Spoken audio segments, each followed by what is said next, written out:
네, 안녕하세요. 최우성 강사입니다. 자, 2017년 2회 컴퓨터 활용 능력 2급 필기 2과목 스프레드시트 엑셀만 문제를 풀어드리고 있습니다. 자, 제가 엑셀만 풀어드리는 이유가 있죠. 엑셀에서는 답이 2번이어도 왜 2번인지 모르기 때문에 기능을 병행해서 문제를 풀어드리고 있습니다. 자, 2017년 2회 21번 처음부터 좀 어려운 문제가 나왔습니다. 그죠? 목표값 찾기가 키포인트고요. 시험은 꾸준하게 출제가 되고 있는 부분입니다. 그래서 목표값 찾기라고 하면은 이렇게 이해를 하시면 좋을 것 같아요. 값 1이 있고 값 2가 있습니다. 그리고 이걸 서로 연계를 한 수식이 이렇게 있습니다. 그래서 이 수식의 결과가 얘가 1이고 얘가 2다. 그러면 여기가 당연히 3이 나오겠죠. 근데 얘를 7로 했을 때 이 값이 변화가 어떻게 되냐. 즉 수식에 어떠한 값을 대입을 해서 목표값을 대입을 해서 수식의 변화를 줬을 때 7이나 또는 5로 바꿀 수도 있겠죠. 그랬을 때 얘를 변동을 줬다 그렇게 얘기를 합니다. 수식의 변동을 줬을 때 값의 변화를 예측을 하자. 그게 바로 목표값 찾기입니다. 그러니까 현재 총이익이라는 게 당연히 수식이겠죠. 요것을 다 더한 것 같아요. 1, 4분기, 2, 4분기, 4, 4분기 수식인데 이 수식이 지금 45만 1846이 나왔는데 그때 4분기 판매 수량이라고 하면 G3이라고 나와 있죠. 판매 수량.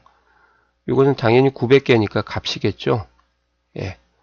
얘가 50만이 되려고 하면 이렇게 돼 있어요. 이게 바로 목표값이에요. 목표값.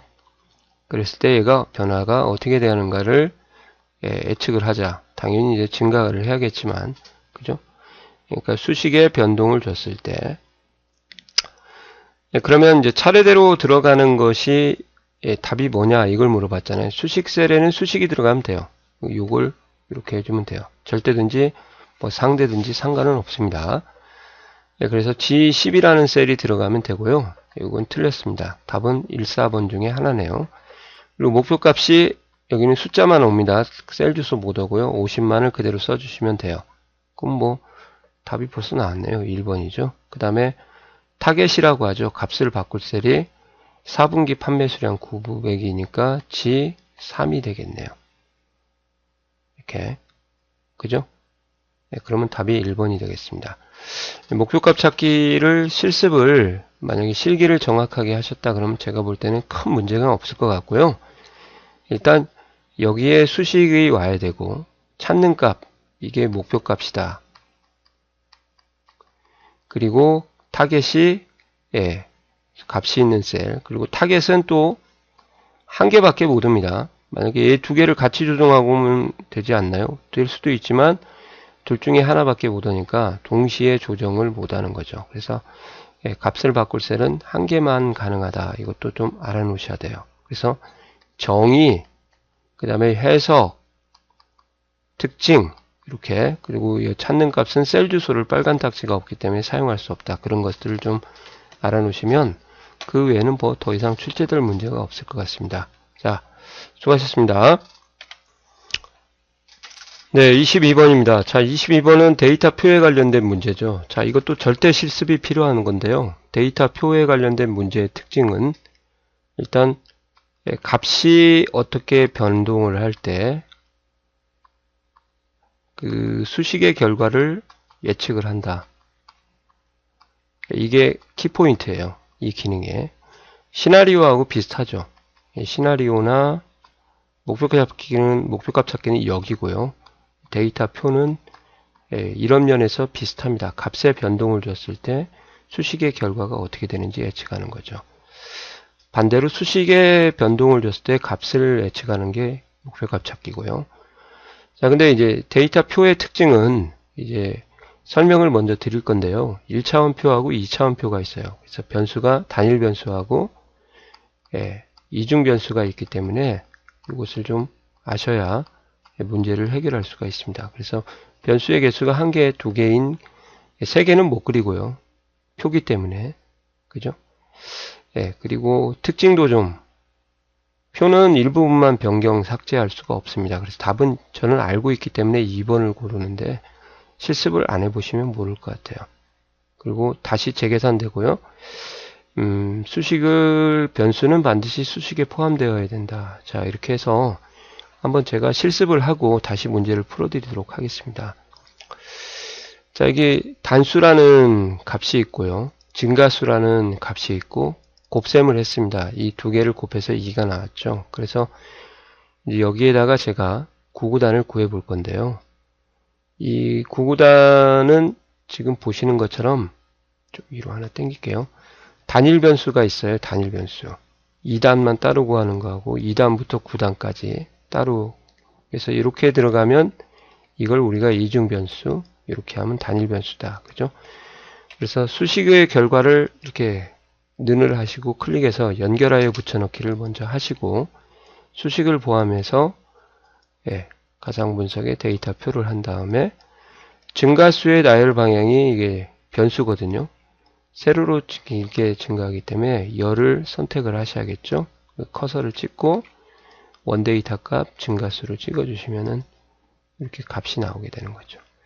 자, 2차원 변수는 교차점에다가 수식을 복사하고 이렇게요. 그 다음에 수식을 포함해서 전체를 다 잡고 목표값 찾기 데이터 표를 실행한 다음에 행방향이 단수라는 것을 아시고 열방향이 증가수라는 걸 아시기 때문에 물론 교환 법칙이 성립하기 때문에 바꿔도 계산한 결과는 똑같이 나오지만 실제 실기시험에서는 0점 처리가 될 거예요. 그래서 행이 단수, 열이 값의 변화니까 증가수를 찍어주시고 확인하면 구구단이 이렇게 만들어지는 거죠. 자, 마찬가지로 일부만 이렇게 블록을 잡고 딜리트나 또는 이동을 하려고 하면 이렇게 에러가 나니까요. 원래 배열 수식이라서요. 표가 이상해요. 수식이. 그리고 이렇게 재계산되면은 F9를 누른다든지 하면 재계산이 되니까 그렇게 하는 방법이 알아두시면 좋을 것 같습니다. 그래서 다시 한번 정리하면 이게 2차원 표고요. 이중 변수, 요거는 1차원 표니까 단일 변수가 되겠죠. 하나만 변수를 받냐, 두 개를 모두 받냐. 대각선, 그 다음에 여기 위에 빈칸에다가 수식을 복사해서 이런 식으로 합니다. 그러니까 실기에 대한 개념을 확실하게 아시면은 큰 문제가 없을 것 같은데 그런 부분에 대한 것도 중요하지만 이제 특징도 알아두셔야죠. 그래서 변수가 한 개거나 두 개인 데이터표를 만들 수 있다. 부분적으로 수정 삭제가 불가능합니다. 왜? 배열 수식이기 때문에 그런 거죠. 수식이 이상해요. 표의 여부의 변경 여부에 관계없이 다시 계산된다. 데이터 표의 결과값은 반드시 변화하는 변수를 포함한 수식이다. 뭐 이렇게 되어 있는데요. 이 부분은 과거에도 많이 나왔었으니까 이 부분은 좀 챙겨주시기 바랍니다. 자, 수고하셨습니다. 네, 23번 풀어드리도록 하겠습니다. 자, 23번의 키포인트는 잊을만 하면 나오죠. 출제율은 그리 높지 않습니다. 데이터 유효성 검사에 제한 대상을 물어보는 문제예요. 참, 과거에는 이런 문제가 안 나왔었거든요. 그냥 세부적인 걸 물어봤는데 꼭 쓸데없는 것을 또 물어보는 시험이 나왔네요. 제한 대상 목록에 해당하지 않는 것을 물어봤습니다. 그럼 직접 한번 실행을 시켜서 보여드리도록 할게요. 자, 데이터라는 곳에 가시면요. 유효성 검사가 있죠. 중요한 것은 좀 많은데 불구하고 이걸 물어봤어요. 한번 보겠습니다. 정수, 소수점, 목록. 문자일 때는 거의 목록이고요. 리스트예요, 리스트. 그 다음에 날짜, 시간, 텍스트 길이. 길이를 뭐 5글자로 조정하겠다. 그렇게. 또는 5글자에서 10글자 이하. 그리고 이제 함수를 사용하는 사용자 지정이 있습니다. 이것만 물어봤을 때는 이제 답을 텍스트를 고르실 수 있어야 될 것 같아요. 한번 가보시게요. 네. 자, 정수, 소수점 다 있죠. 목록도 있고 문자일 때는 목록이라고 했죠. 텍스트가 없고요. 텍스트는 정확히 말하면 길이에요. 길이. 그래서 길이를 한번 보여드릴 테니까요. 여기다가 최소값 5, 최대값 10 이렇게 하시면 이제 최우성을 하게 되면 입력이 안 되죠.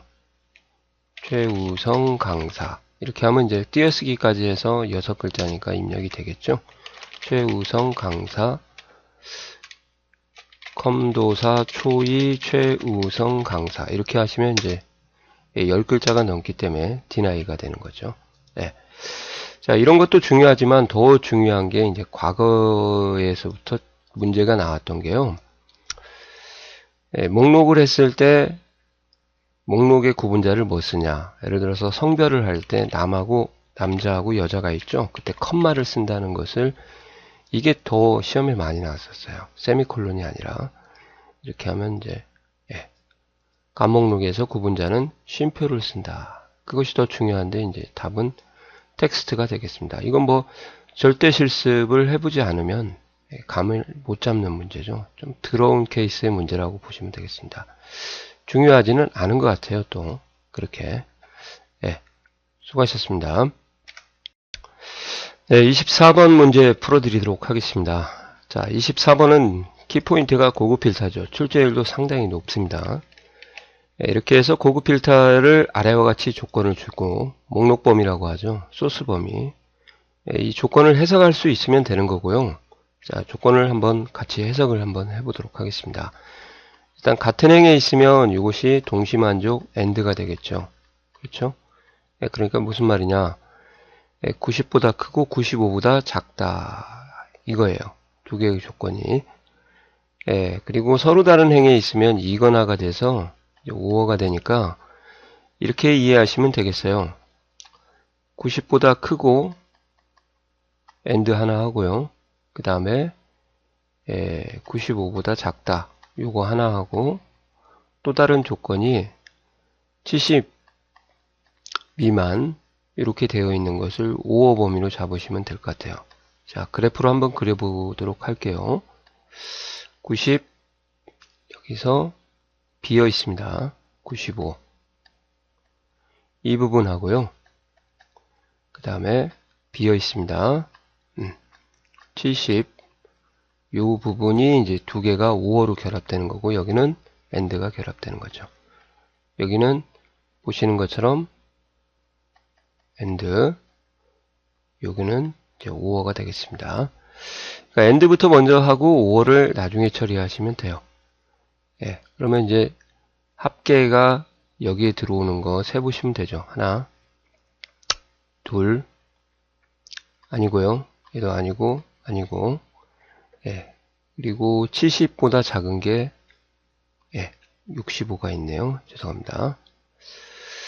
그래서 하나, 둘, 세 개가 되겠습니다. 이해가 가시나요?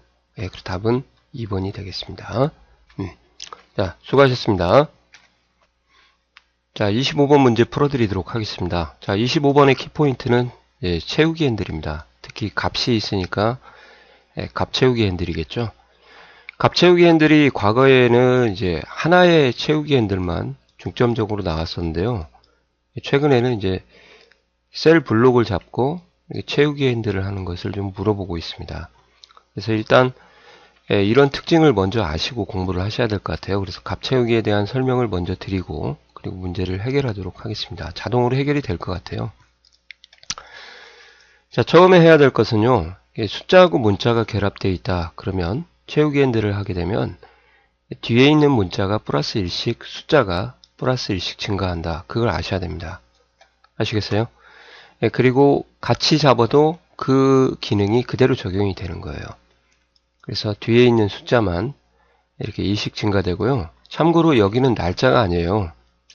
왼쪽 정렬하기 때문에 문제에서 보신 것처럼 이것은 문자 데이터입니다. 아시겠어요? 이렇게 하시면 될 것 같고요. 그 다음에 이제 하나만 더 말씀을 드릴게요. 숫자 같은 경우는 날짜가 오면 안 되는데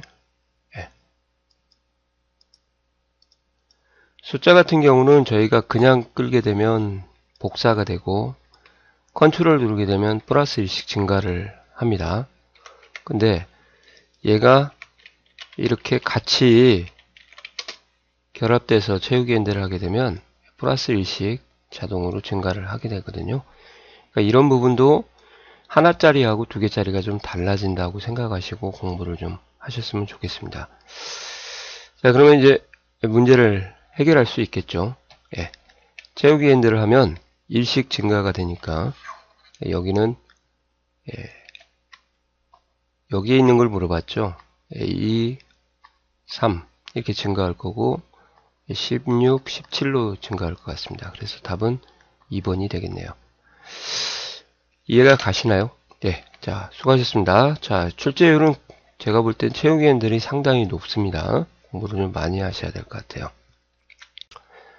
네, 26번입니다. 자, 26번도 자주 출제되지는 않는 문제고요. 잊을만 하면 나오는 문제죠. 데이터 입력에 관련된 건데 일단은 먼저 설명을 드리고 제가 문제를 한번 풀어드리도록 하겠습니다. 단축키를 좀 많이 아셔야 돼요.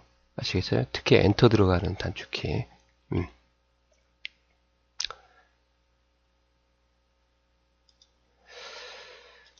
자, 일단 엔터를 치게 되면 저희가 셀 포인터가 검은색 부분이 있죠. 위에서 아래로 가고요. Shift 엔터를 치게 되면 엔터키의 역방향입니다. 설정이 엔터키가 위에서 아래로 되어 있기 때문에 역방향으로 이동한다. Shift 엔터를 좀 일단 알아두시고요. 두 번째, 하나의 셀에 강제로 엔터를 줄을 바꿔서 치고 싶다. 그러면 컨트롤 엔터가 아니라 이제 Alt 엔터를 쳐서 줄을 바꿔야 된다. 이것을 잊어버리시면 안 돼요. 아시겠어요? 그 다음에 세 번째는 이제 여러 셀에 동시에 데이터를 입력하는 방법인데요. 이때는 셀 블록을 먼저 설정을 하시고 이렇게 입력하고 커서가 깜빡깜빡거릴 때 컨트롤 엔터를 치게 되면 여러 셀의 데이터를 동시에 입력하는 거죠. 그리고 딜리트를 누르게 되면 다 지워지고요. 백스페이스를 누르게 되면 셀 블록에서 활성화된 거 하나만 지워지게 됩니다. 그러니까 조심하셔야 돼요. 아시겠어요? 이런 것도 과거에 시험이 나왔으니까. 떨어져 있는 블록은 저희가 이제 컨트롤 누르고 블록을 잡지 않습니까? 이것도 마찬가지로 이렇게 컨트롤 엔터가 먹게 되는 거죠. 이해 가시나요? 자, 요거 하나 챙겨 두시고 그 다음에 또 알아두셔야 될 게 자동 입력 기능이라고 있습니다. 자, 서울 서울특별시라고 이렇게 써볼게요. 전주시, 전라북도, 전라남도, 경상북도 이렇게 써보겠습니다. 자, 서자만 쓰게 되면 자동으로 나머지 데이터를 똑같은 걸로 인지해서 안 쓰고도 엔터를 칠 수 있습니다. 이것을 우리가 자동 완성 기능이다. 그죠? 이 자동 완성 기능 같은 경우는 문자 데이터만 되고요. 숫자 같은 경우는 안 된다. 그것이 이제 써도 안 나오죠. 뒤에. 아시겠어요? 똑같은데도 불구하고. 그죠? 예, 문자는 나오는데 그런 것들 좀 조심하시면 될 것 같습니다. 자, 그래서 한번 문제를 다시 한번 볼게요. 입력을 취소하려면 ES 쓰시고요. 입력을 완료하려면 엔터를 치시면 되고 셀 안에서 여러 줄을 바꿔서 입력하겠다. 그러면 Alt 엔터를 치시면 되고 텍스트 숫자 조합, 날짜 시간 데이터는 셀에 입력하는 처음 몇 자가 해당 열의 기존 내용과 일치하면 자동으로 입력된다.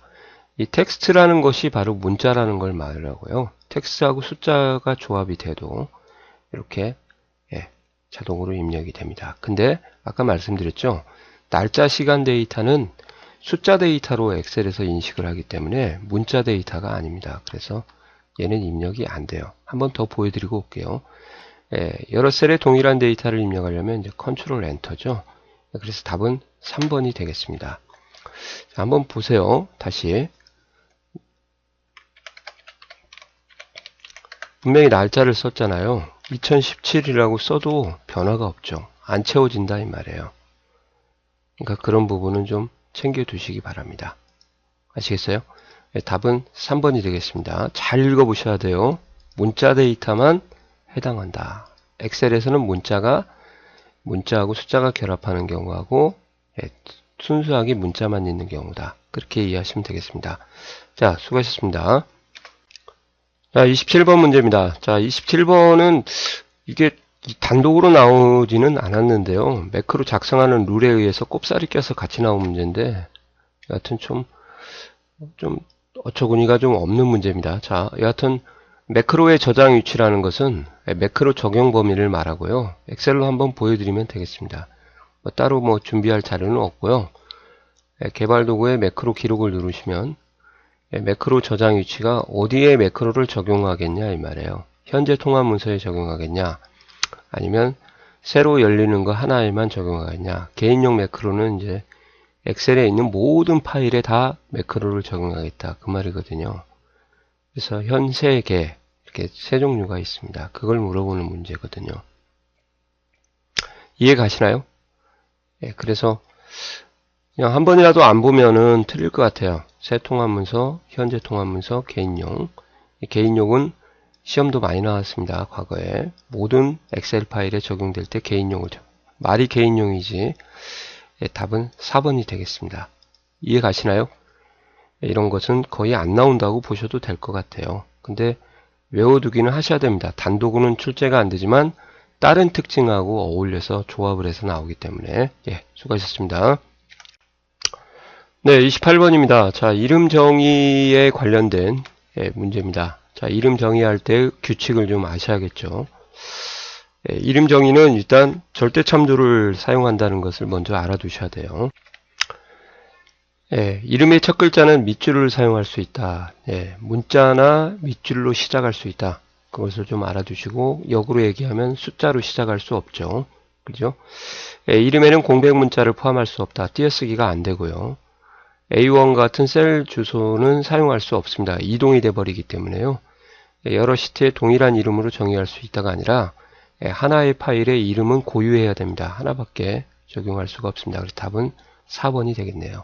자, 실습을 한번 보여드리도록 할게요. 자, 이게 이름 상자인데요. 이름 상자를 이용해서 이름을 입력해도 되고, 수식에 가서 이름 관리자에서 이름 정의를 하셔도 됩니다. 절대 참조가 기록된다는 것을 일단 좀 아셔야 될 것 같습니다. 절대 참조 기본적으로. 자, 최 띄고 우성 안 되죠? 그죠?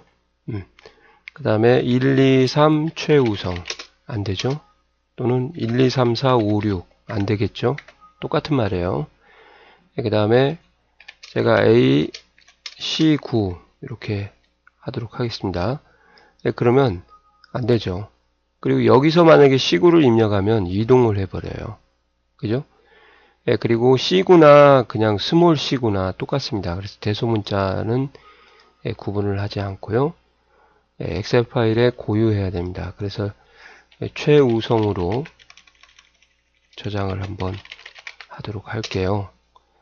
그리고 여기다 놓고 다시 제가 최우성으로 기록을 한다고 하면은 이렇게 이동을 하든지, 아니면 여기서 다시 최우성이라고 쓰게 되면 이제 다른 곳을 찍고요. 이렇게 하게 되면 이미 이름이 있다고 나오죠. 특수문자는 언더바 최우성 이런 식으로 가능이 된다 그 말입니다. 그래서 이 정도 특징을 좀 알아두시고요. 그리고 1번부터 6번까지는 뭐하고 똑같냐? 매크로 작성하는 규칙하고 똑같아요. 그러니까 이걸 알아두시면 차후에도 매크로하고 동일하게 적용할 수가 있습니다. 그래서 답은 4번이 되겠습니다. 어려운 문제는 아닙니다. 이름도 최근에 좀 자주 출제되고 있는 것 같습니다. 자, 수고하셨습니다. 네, 29번입니다. 자, 29번도 좀 과거에 나왔던 기출문제인데요. 조건부 서식도 자주는 출제되지 않지만 어쩌다 한 번씩 나오면 상당히 어렵게 나오는 게 조건부 서식입니다. 그래서 여기 보신 것처럼 합계가 170 이하인 행 전체에 대해서 셀 배경색을 지정하는 거예요. 그러니까 요거하고 요 부분에 대해서 주황색을 적용한 거라고 보시면 되겠습니다. 그죠? 일단 하는 방법은 170 이하라고 했으니까 170 이하가 모두 연산자가 다 똑같아요. 그러니까 이걸 가지고 문제를 풀 수는 없고, 그러면 근거가 누구냐? 엑셀과 액세스의 점수니까 B2셀 플러스 C2셀이 170여까지는 오셔야 되고요. 그 다음에 또 주의할 게 있죠. 이 셀을 지정하면 밑으로는 내려가면서 계산이 돼야 되고, 이 옆으로는 이름이나 액세스 점수로 넘어가면 안 되죠. 그래서 열 고정 혼합 참조 주수다. 제가 그렇게 말씀을 드렸습니다. 그래서 달러를 앞에다가 이렇게 붙이는 것을 빠뜨리지 않으셔야 되겠습니다. 아시겠어요? 이렇게. 그래서 열은 고정하고 행은 마찬가지로 이렇게 내려오도록 해야 되겠다. 얘도 1이 넘어가면 안 되겠죠? 그래서 이 부분은 락을 걸어주는 게 이제 열을 고정한다. 달러가 붙는 거죠, 앞에. 답은 그러면 뭐겠어요? 2번이 되겠습니다. 얘는 행을 고정해서 틀렸고요. 얘는 행과 열을 고정해서 밑으로도 못 내려가니까 틀렸고, 얘 같은 경우는 고정을 안 해서 좌우로 왔다 갔다 하기 때문에 이름까지 들어가서 계산에 참여하니까 결과가 엉뚱한 게 나와서 틀렸습니다. 답은 2번이 되겠습니다. 자, 한번 보여드리도록 하겠습니다. 제가 좀 미리 입력을 좀 해놨습니다. 자, 이 상태에서 블록을 잡으시고 홈 탭에 조건부 서식으로 들어가서 세규칙, 수식 는 하시고 찍고 F4를 2번 누르시면 이제 열이 고정되겠죠. 플러스 찍고 이렇게 열을 고정하셔야 됩니다. 행은 놔주시고 170 이렇게 해서 셀 색을 아무거나 한번 채우기로 바꿔보도록 하겠습니다. 주황으로 이렇게 되는 거죠. 만약에 얘가 90이다. 그럼 조건을 벗어나면 이제 163이네요. 100점을 줘야 되겠네. 이렇게 적용이 해제되는 거죠. 자, 이런 식으로 조건을 자동으로 적용해서 서식을 적용하는 기능이죠. 수동이 아닙니다. 그 조건부 서식이다. 거기까지 좀 알아두시면 좋을 것 같습니다. 자, 왜 열을 고정해야 되는지 실기를 한번 다시 보시면 충분히 알 수가 있을 것 같고요. 열을 고정하고 행은 내려가면서 계산이 돼야 된다. 그런 개념으로 이해를 하시면 좋을 것 같습니다. 자, 수고하셨습니다. 네, 30번입니다. 매크로를 실행하는 방법은 여러 가지가 있죠. 그런데 여기서는 뭐가 틀렸냐면 일단 매크로를 바로가기 키를 만들 때는요. Alt는 지원하지 않습니다. 컨트롤하고 Shift만 지원을 하거든요.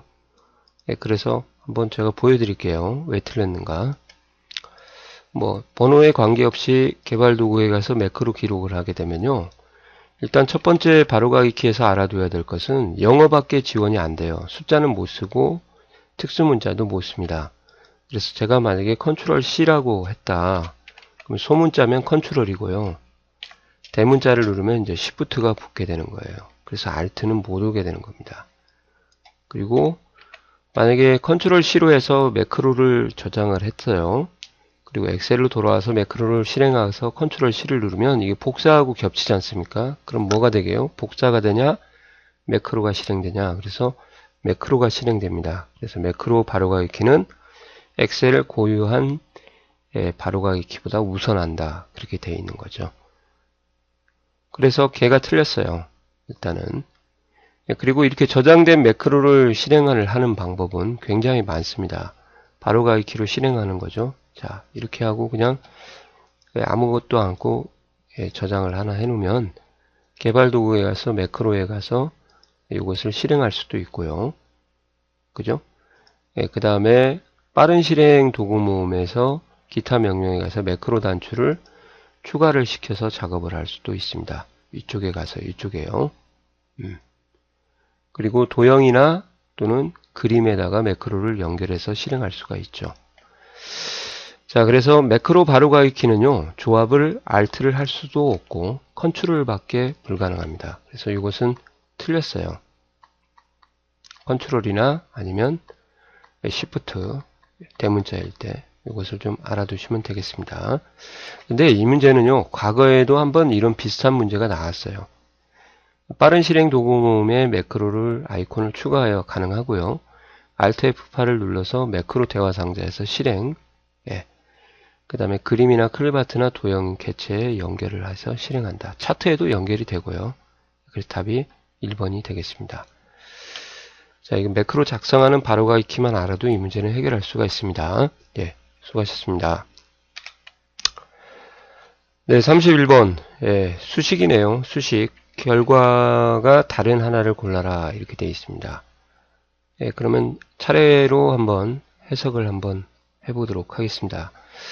자, search라는 함수부터 먼저 find하고 search는 똑같은데요. 차이점은 이제 find는 대소문자를 구분하고 search는 대소문자를 구분 안 한다. 근데 여기서는 영어가 없으니까 예, 똑같은 걸로 생각하시면 되겠습니다. search 하시고 찾을 문자 대를 찾겠다.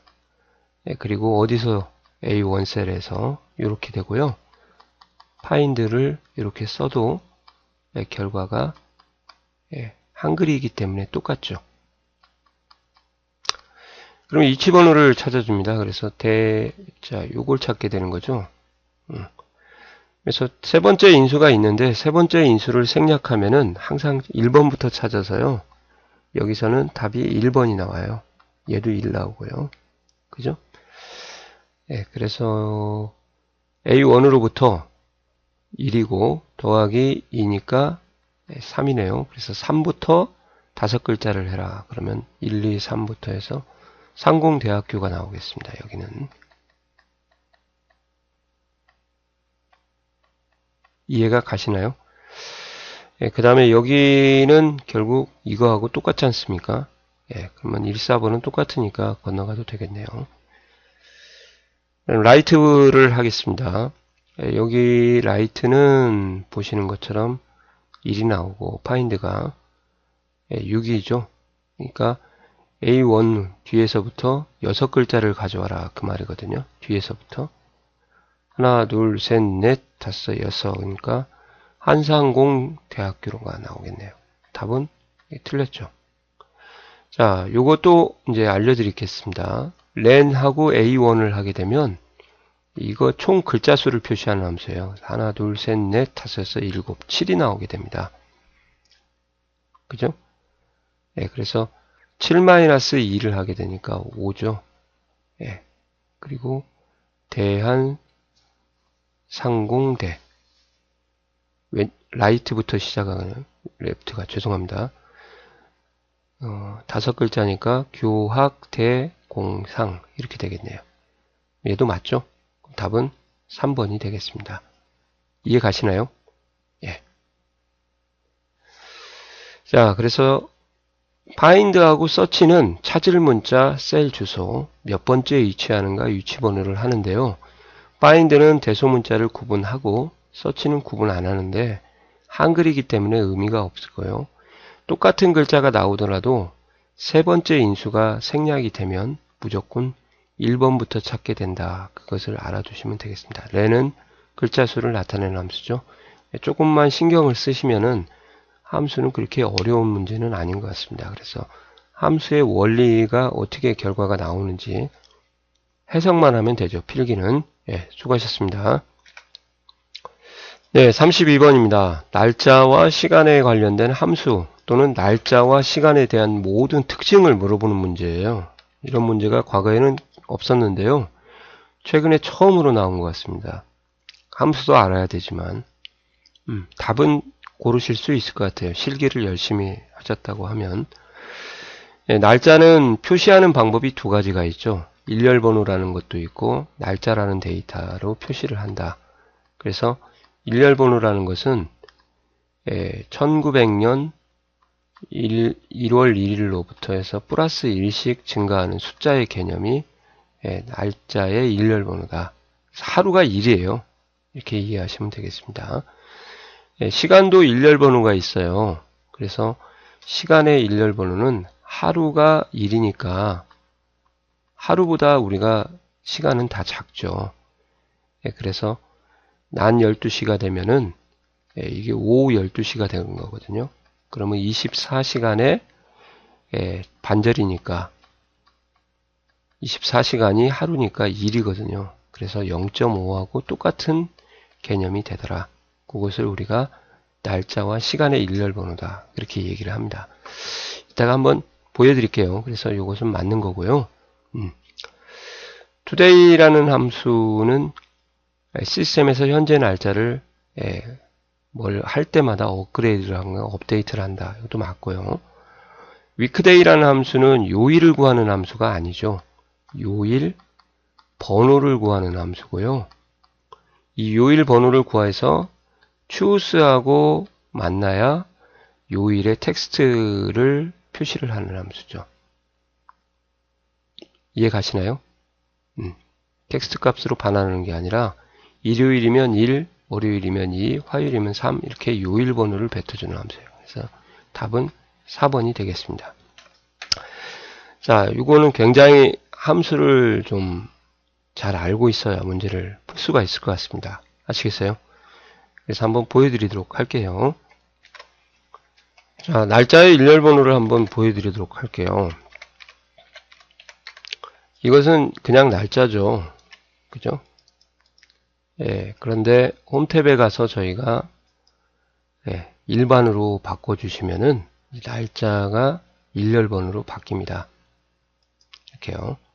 그래서 2017년 5월 4일은 1900년 1월 1일로부터 플러스 1식에서 42,859라는 숫자의 일렬 번호하고 똑같다. 이게 일렬 번호예요. 진짜 똑같은지 너하고 같다 하시면은 똑같습니다. 그러니까 날짜를 표기하는 방법은 엑셀에서 두 가지가 있다. 자, 시간도 마찬가지예요. 12시 이렇게 가정을 할게요. 여기도 이렇게 하고 마찬가지로 이렇게 해서 일반으로 바꾸면 0.5가 되죠.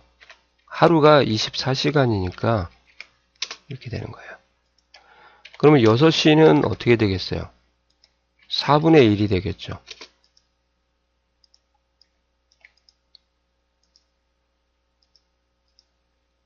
0.25 마찬가지로 해도 똑같게 되겠죠. 그리고 위크데이는 한번 보여드리겠습니다. 이 위에 날짜가 있으니까 날짜를 찍고 리턴 타입을 2를 써주게 되면 일요일이 1번이죠. 5월 4일이 며칠인지 무슨 요일인지 모르겠지만 5번인 경우는 일요일이 1번이니까 일, 월, 화, 수, 목 목요일 같습니다. 이렇게 해서 요일 번호를 뱉어주는 함수지 목요일이라는 텍스트 값을 뱉어주는 함수가 아니에요. 아시겠어요? 그래서 답이 아까 보시는 것처럼 이렇게 4번이 되겠습니다. 자, 수고하셨습니다. 네, 33번입니다. 33번의 키포인트는 시트 보호고요. 시트를 보호하는 기능이지 라고 생각하시면 되는데 시트하고는 실질적으로 관련은 없고요. 행과 열과 셀의 값을 변경하지 못하도록 또는 추가 삭제하지 못하도록 하는 것을 시트 보호라고 합니다. 자, 중요한 것은요. 시트 보호를 하셔서 테스트를 하실 때 암호는 하셔도 되고 설정을 안 해도 됩니다. 아시겠어요? 그리고 제일 중요한 거죠. 잠금이 설정된 셀은 보호를 하지만 잠금이 해제된 셀은 보호를 안 합니다. 그리고 경고 메시지가 나오고요. 차트 시트에도 변경을 못하도록 보호할 수 있습니다. 변경 대상이 여러 가지가 있는데요. 시나리오도 가능하지만 그래서 한번 2번과 3번에 대한 실습을 보여드리도록 하겠습니다. 자, 제가 여기에다가 이제 최우성이라고 쓰고 컴도사 초이 강사 이렇게 썼습니다. 자, 여기에 있는 컴도사 초이를 제가 오른쪽 버튼 눌러서 셀 서식으로 들어가셔가지고 보호해서 잠금을 해제를 할 거예요. 그죠? 그래서 잠금 해제된 것은 노란색으로 표시를 좀, 자,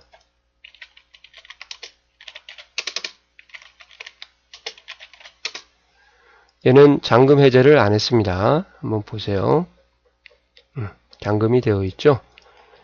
그리고 나서 검토에 시트 보호를 하도록 하겠습니다. 자, 시트 보호는 셀 값을 변경을 못하도록 하는 거고요.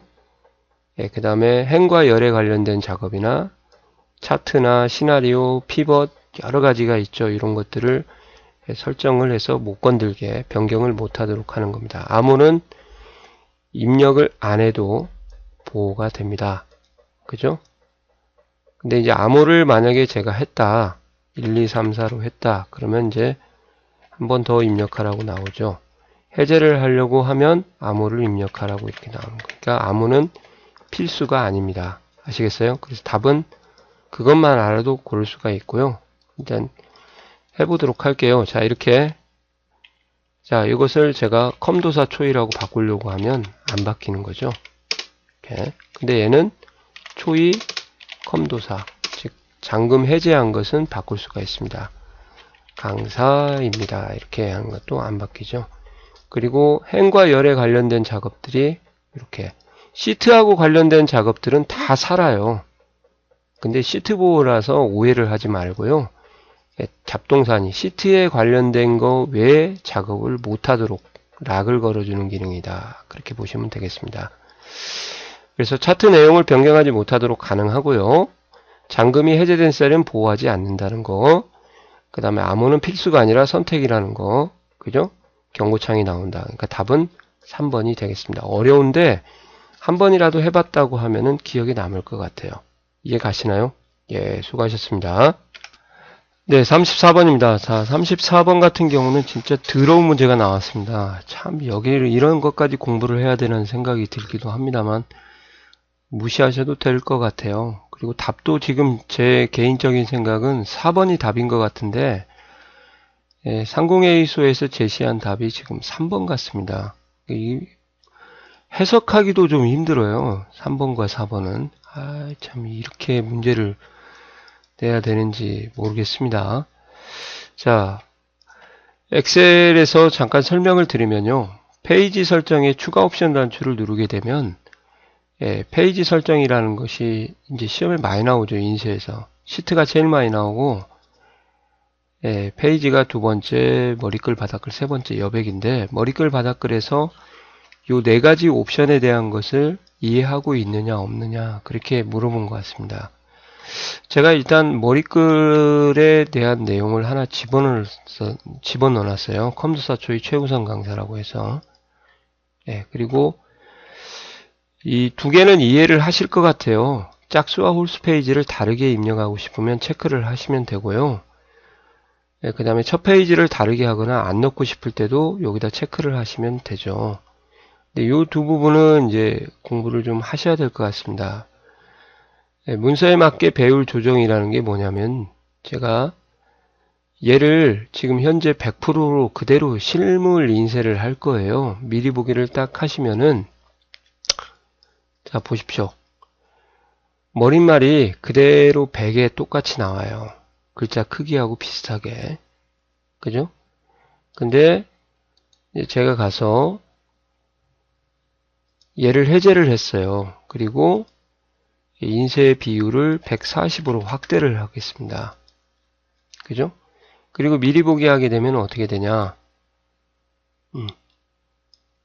이렇게 그대로죠. 글씨는 크게 인쇄가 되는데 머리글은 그대로죠. 그죠?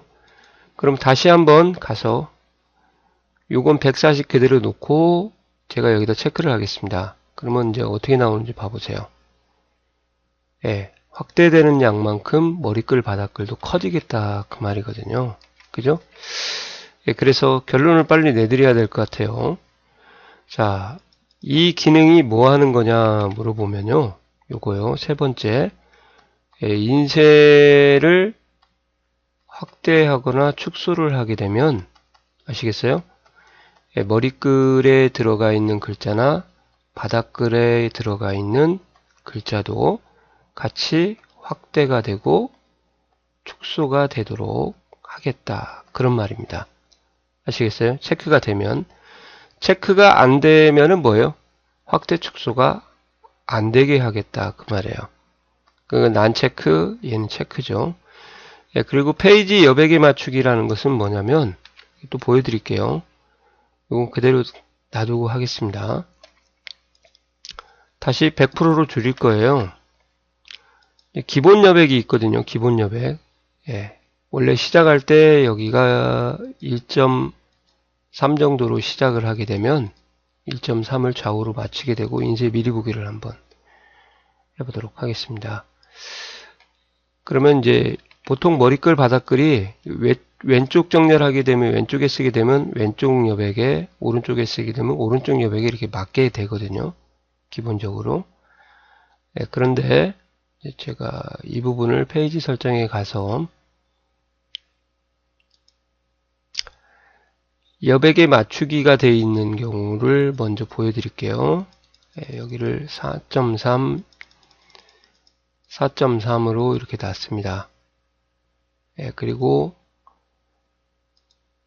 확인을 하고 한번 가보도록 하겠습니다. 그럼 어떻게 되는가? 자, 축소를 하시면은, 자, 머리글도 4.8의 영향을 받아서 안으로 들어오게 되는 거죠. 이해 가시나요? 예. 근데 다시 한번 제가 이 부분을 자, 해제를 했어요. 그러면 어떻게 되는 줄 아세요? 얘가 안 갑니다. 그냥 처음에 설정되어 있던 기본 여백에 맞춰 가지고 예, 이게 그대로 유지가 되는 거죠. 이해 가세요? 예. 그래서 이 부분도 빨리 결론을 내드려야 될 것 같아요.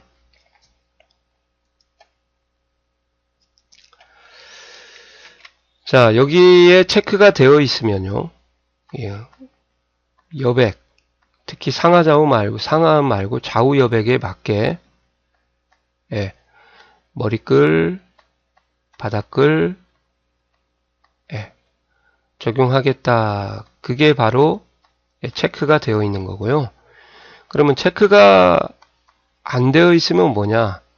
이 머리끌 좌우 여백을 머리끌 바닥끌이 같이 따라가지 않고 머리끌 여백이 이렇게 갔어도 여기에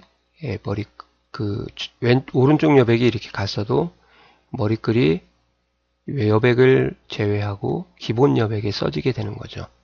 이해가 가시나요? 예, 그래서 그런 부분에 대한 것을 공부를 좀 하셔야 될 것 같습니다. 근데 문제는 또 이걸 알면서도 문제 보기가 엄청 어렵게 나와서 1번은 뭐 홀수와 짝수 다르게 설정할 수 있다. 그러면 이건 됐고요. 첫 페이지만 다른 걸로 하고 싶다. 그죠? 첫 번째 페이지만 또 아무것도 설정하지 않고 두 번째부터 설정하게 되면 이제 바닥글이 아무것도 설정하지 않고 첫 페이지만 다르게 하겠다. 그럼 맞습니다. 인쇄될 워크시트의 실제 크기의 백분율 확대 축소에 따라서 문서에 맞게 배율 조정을 선택하면은 실제 인쇄 워크시트의 확대 축소에 따라서 머리끌 바닥글도 변경이 되도록 같이 확대 축소되도록 하겠다 그 말이거든요. 그죠? 이건 맞는 것 같아요. 근데 머리끌 바닥글을 표시하기에 충분하다는 말은 공간이 충분하다 그 말이거든요. 머리끌 바닥글 여백을 확보하려면 페이지 여백에 맞추기를 선택하는 게 아니라 해제를 하셔야죠. 이게 체크 선택을 하게 되면 이 좌우 여백이 줄어들면 줄어들수록 반대로 커지면 커질수록이죠. 예, 그러면 머릿말이나 머리끌 바닥글 쓸 수 있는 공간이 줄어드는 거예요. 그러니까 충분한 머리끌 공간을 하려면 영향을 안 받도록 해제를 해야 됩니다. 그래서 답은 제가 볼 때는 4번 같은데 일단 상공회의소에서는 답이 3번으로 제시가 되어 있어요. 그래서 답을 4번으로 설정을 하셔야 될 것 같습니다. 굉장히 어려운 문제예요. 이런 문제를 왜 내는지 참 틀리라고 내는 문제 같습니다. 자, 수고하셨습니다. 자, 35번입니다. 35번 인쇄 미리 보기에서 할 수 있는 것을 이건 과거에서도 많이 나왔죠. 셀 너비를 조정할 수 있는데 행 높이는 조정할 수 없다. 그리고 이 셀 너비가 조절이 되고요. 워크시트로 돌아오게 되면 반영이 너비가 적용되지 않는다가 아니라 적용됩니다. 그러니까 인쇄 미리 보기에서도 너비를 조정할 수가 있고요. 오히려 더 인쇄 미리 보기에서 많이 쓰게 되겠죠. 넘어가지 않도록. 여백 탭에서 별도로 조정할 수도 있고 여백 표시를 한 후에 마우스로 끌어서 여백을 설정할 수도 있고요. 인쇄 미리 보기에서도 확대 축소가 있는데 이것은 눈이 나쁜 사람을 위해서, 시력이 안 좋은 사람들을 위해서 확대만 하는 거지 인쇄 시에 적용되는 확대 축소는 따로 있습니다. 인쇄 미리 보기에서 확대 축소는 적용되지 않습니다. 자, 그러면 엑셀로 가서 한번 보여드릴게요. 자, 이 상태에서 미리 보기를 하시면은 여기 여백 설정하는 부분이 나오죠. 이 여백을 저희가 늘리면 이 부분이 실제 이렇게 반영이 된다는 거예요. 이렇게 줄여놓고 다시 가서 이 부분을 이렇게 넓히게 되면 자, 적용이 되죠. 이렇게. 그래서 답은 벌써 1번이 나왔네요. 그리고 이 밑에 가시면은 2010 버전이라서 확대 축소가 있습니다. 그냥 이렇게 누르면 2007에서는 확대 축소가 반복되는데 확대 축소 이렇게 했다고 해서 확대 인쇄가 되는 게 아니다 그 말이에요. 그리고 여백은 이 상태에서 이렇게 조정하셔도 되고 아니면 페이지 설정에 가셔서 여백 탭에 가서 여기를 숫자로 이렇게 입력을 하셔도 결론은 똑같습니다. 아시겠어요? 네. 그리고 진짜 확대 축소를 하고 싶다 그럴 때는요. 페이지 설정에 가서 이 부분에서 직접 입력을 해줘야 되는 거지 여기를 축소 확대했다고 해서 반영이 되지가 않는 거예요. 여기는 그냥 눈이 안 좋은 사람, 시력이 안 좋은 사람들을 위해서 크게 보고 작게 보는 그런 역할밖에 안 한다. 아시겠어요? 예, 그러면 답이 나올 겁니다. 이제 그죠? 예, 적용이 됩니다. 답은 1번이 되겠습니다. 자, 수고하셨습니다. 자, 36번 문제 풀어드리도록 하겠습니다. 자, 36번은 이제 sumif라는 요약함수, sumifs죠. 예, 처음에 오는 게 뭔지 인수가 그것만 확실하게 이해를 하시면은 해석하는 것은 제가 크게 어려운 게 없을 것 같습니다. 예, 그래서 처음에 오는 게 합범위예요. 합범위가 판매 실적을 더하라. 근데 이제 조건범위가 쌍쌍으로 오겠죠. 조건범위 1, 조건범위 2. 그러니까 A1부터 A2, A6 사이가 연필인 것을 연필과 같은 는을 써도 되고 생략해도 되고요. 그리고 여기서는 연필과 같고 여기서는 이제 서울과 같은. 그러니까 결국은 품목이 연필이고 대리점이 서울이든 서울과 같은 판매 실적의 합을 구하라. 그죠? 그러면 이제 해보세요. 연필인데 경기니까 아니고 연필인데 서울이죠. 연필 서울. 그럼 이 두 개만 더하면 되겠네요. 그러면 답이 뭐 나오겠어요? 500. 이렇게 완성하는 게 아니라 해석만 하는 거니까 조건범위 1, 조건 1, 조건범위 2, 조건 2, 합범위 이것을 해석하시면 되죠. 이해 가시나요? 인수의 구성만 알더라도 문제를 쉽게 해결할 수가 있을 것 같습니다. 수고하셨습니다. 자, 37번 차트 문제입니다. 차트는 3개씩 나오죠. 예. 차트 데이터 범위에서 일부 데이터를 표시하지 않으면 행이나 열을 숨기게 한다. 즉 행이나 열을 숨기게 되면 차트에서도 숨어집니다. 그 다음에 3차원은 혼합형 차트로 만들 수 없다. 혼합형 차트라는 것은 이렇게 막대하고 선이 같이 그려져 있는 걸 말하는 거예요. 그러니까 혼합형을 만들 수 없는 것은 3차원 도표방이다. 그렇게 외우십시오. 방사형, 표면형, 도너츠, 원형, 3차원 이렇게 혼합형을 만들 수 없다. F11키를 눌러 차트 시트를 만들 수 있습니다. 별도의 차트 시트를 만들고요. Alt F1을 누르게 되면 이제 워크시트에 삽입되는 차트를 만들 수 있습니다. 단축키예요. 여러 데이터 계열을 선택하여 한 번에 차트 종류를 변경할 수 있다. 이렇게 나왔는데요. 계열을 선택을 해서 차트 종류를 바꿀 때는 하나에 한 번밖에 안 됩니다. 아시겠어요? 그것을 좀 이해를 하셔야 됩니다. 이것은 실습을 한번 해봐야 될 것 같아요. 자, 이걸 가지고 그냥 실습을 하도록 하겠습니다. 자, 액세스를 제가 숨겼습니다. 숨기기 하면은 숨죠. 원은영하고 김경희를 숨겼습니다. 숨기기 이렇게 하면 숨죠. 그래서 모든 데이터를 숨기기 취소를 하고 이렇게 하면은 데이터가 이렇게 차트에서 나온다는 거. 이해 가시나요? 예. 1번은 그런 문제였고요. 그 다음에 3차원 차트는 혼합형 차트. 이건 뭐 어쩔 수 없이 암기하셔야 될 것 같고요. F11을 눌러서 차트 시트를 만들 수 있다. 이것도 한번 보여드릴게요. 범위만 잡고요. 그냥 F11을 누르게 되면 별도의 이렇게 차트 시트가 만들어지는 겁니다. 원래 시트에는 두 종류가 있거든요. 셀이 들어가는 워크 시트하고 차트만 들어가는 차트 시트가 있는데 그 특징을 좀 알아두셔야 되고요. Alt하고 F1을 누르게 되면 이렇게 워크시트에 삽입이 되는 차트가 그려지게 됩니다. 또 좀 알아두시면 좋습니다. Alt F1도. 근데 막대만 그려져요. 세로 막대만. 이중축. 2차원 세로 막대만. 그런 문제가 나왔으니까 조심하시고, 그리고 차트의 계열을 다른 차트로 바꿀 때는요. 동시에 두 개가 선택이 안 돼요. Shift를 누르고 눌러도 안 되고 컨트롤 눌러도 안 되거든요. 그러니까 하나씩밖에 차트 종류를 못 바꿉니다. 아시겠어요?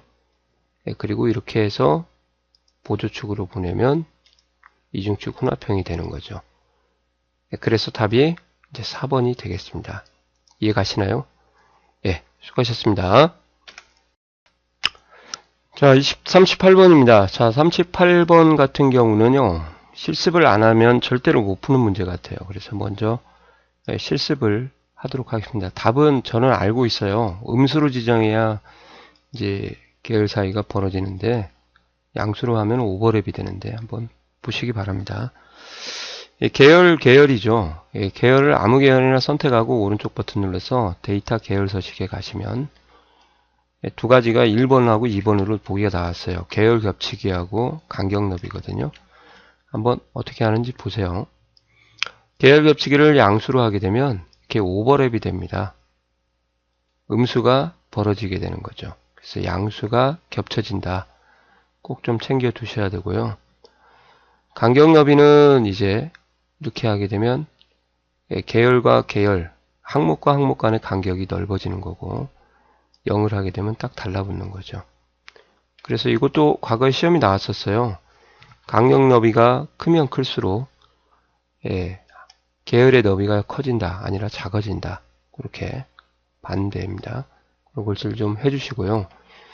그리고 계열의 값이 너무 차이가 있을 때 어느 한쪽 계열을 이렇게 보조축으로 해주시면 이렇게 오른쪽에도 축이 두 개가 생깁니다. 그래서 막대 그래프하고 막대 그래프를 쓰게 되면 얘네들이 게려지게 되거든요. 그래서 얘를 보통 이제 선 그래프에 표식이 있는 꺾은 선형으로 많이 쓰죠. 그것을 우리가 이중축 혼합형이다 그렇게 얘기를 하죠. 또 보낼 수도 있어요. 하나만 보내는 게 아니라 계열을 이렇게 여러 가지로 추가를 해서 또 보조축으로 보낼 수도 있습니다. 하니까 다시 한번 보여줘야겠죠. 보세요. 보조축으로 보내고 선그래프로 다시 바꿔야겠죠. 이렇게 하시면 이런 식으로 선그래프를 보조축으로 보낼 수가 있다는 거죠. 이런 문제들이 이제 샘플로 나온 것 같습니다. 아시겠어요? 그래서 한번 다시 가서 계열 겹치기를 양수로 지정하면 벌어지는 게 아니라 계열이 겹쳐지고요. 음수일 때가 계열과 계열 사이가 벌어지는 거죠. 간격 너비예요. 간격을 넓게 좁게 할 수도 있고 간격 너비를 크게 할수록 계열의 너비가 작아진다. 알아두시고 특정 데이터 계열의 값이 다른 데이터 계열의 값과 차이가 많이 나거나 형식이 혼합되어 있을 때 보조세로, 그래서 보통 저희가 차트를 그릴 때요. 왼쪽을 우리가 기본 세로라 그렇게 얘기를 하고 오른쪽으로 보내면 이것을 보조세로다 그렇게 합니다. 그러니까 기본과 보조를 구분을 좀 해주시고요. 보조가 오른쪽이라는 걸, 그리고 보조가 보통 선그래프가 오고요. 한 개 올 수도 있고 두 개 올 수도 있고 마음대로. 여기는 기본적으로 막대가 이렇게 오죠. 그래서 이중축 혼합형이다 그렇게 되는 거죠. 보조축에 해당하는 데이터 계열을 구분하기 위해서 차트 종류를 보통 이제 선그래프로 바꾸는 거고 하나 이상이 가능하다는 거, 그죠? 이렇게 하면 답은 1번이 되겠습니다. 절대 실습이 필요하죠. 수고하셨습니다. 네, 39번입니다. 차트 구성 요소에 대해서 물어본 거네요. 그러면 요 같은 경우는 차트 제목이고요. 그 다음에 항목축 제목, X축 제목이죠. 그 다음에 축 제목, Y축 제목이죠. 예, 그 다음에 Y축 값, 축값, 항목축 값, 그 다음에 범례. 이렇게 85, 70 나오는 것을 우리가 레이블이라고 하죠. 데이터 레이블, 명찰. 예, 그래서 차트 제목은 있고요. 이렇게 가로 항목축의 보조눈금선, 보조눈금선이라는 것은 여기에 있는 것을 이렇게 튀어나오는 거 보이시죠? 근데 항목 사이에 있는 눈금선이니까요. 아무튼 모르겠다 하면은 일단 물음표 치고 또는 삼각형 치고 넘어가 보세요. 제가 답은 이거 같아요. 틀린 것 같아요. 데이터 레이블 있고요. 범례 있고요. 그럼 답이 2번이죠. 그래서 보조 눈금선이라고 하면은 가로 항목축에 요 사이사이에 나오는 눈금선을 말하는 거예요. 이렇게. 그 다음에 요것은 이제 주눈금선이 되겠죠. 여튼 가로축은 외우지 마세요. 세로만 외우고 요게 주눈금선, 요 눈금자 사이의 간격이 주눈금선 간격이겠죠. 20. 그렇게만 외우고 나머지는 그냥 그대로 평소항시대로 하시면 될 것 같습니다. 답은 2번이 되겠습니다. 자, 수고하셨습니다. 자, 마지막 40번 문제입니다. 자, 수식을 실행했을 때 화면에 표시되는 결과로 옳지 않은 것은, 자, 뭐 에러가 난다든지 에러에 대한 걸 물어보는 것 같아요. 예. C1셀에 A1 나누기 A2 이렇게 했습니다. 뭐 이건 에러가 안 나오잖아요. 2017을 1로 나누게 되면 아니다. B1이 아니네요. 문자로 나누는 건 산술 연산자를 피연산자에 숫자를 써야 되지 문자를 쓸 수가 없죠. 그래서 산술 연산자에 특히 문자를 썼을 때 나오는 오류가 이제 밸류입니다. 꼭 이렇게 이해를 하세요. 숫자에 문자를 대입을 하게 되면 가장 많이 발생하는 오류다. 그렇게 보시면 되겠습니다. 됐고요. 옳지 않은 겁니다. 자, C2셀 A1에다가 2를 곱했다. 그러면 곱하기 2 하면 되죠. 뭐 7, 14 하나 올라가고 3, 0, 4, 4034 얘도 맞네요. 그죠? 뭐야? 레프트 A3인데 원래 레프트는 A3셀로부터 왼쪽부터 시작을 해서 이렇게요. 추출할 글자 수가 여기에 이렇게 오거든요. 글자 수가. 근데 이게 생략하면 한 글자만 추출을 합니다. 한 글자만. 아시겠어요? 그래서 여기가 생략하면 한 글자만 추출하니까 A3으로부터 추출을 하게 되면 이제 한 글자니까 액자만 나오게 되는 거죠. 얘가 틀렸네요. 이렇게. 그러니까 이러한 특징들을 알고 계셔야 문제를 해결할 점점 함수가 고난이도로 가는 것 같아요. 그 다음에 월을 찾아라. A2, A1부터 B4까지 이 범위에서 그러면 천열에서 V로급이니까 월을 찾겠죠. 월을. 그리고 2는 두 번째 열에 있는 것을 표시를 해줘라.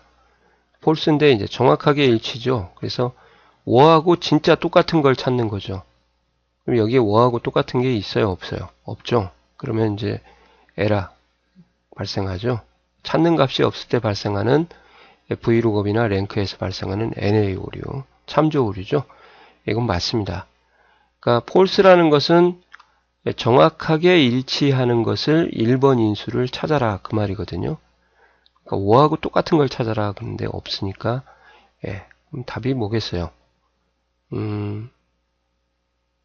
3번이 되겠네요. 이거 아까 말씀드린 대로 액자만 나오게 되는 겁니다. 라이트도 생략하면 한 글자만 추출하고요. 레프트도 한 글자만 추출합니다. 예, 수고하셨습니다.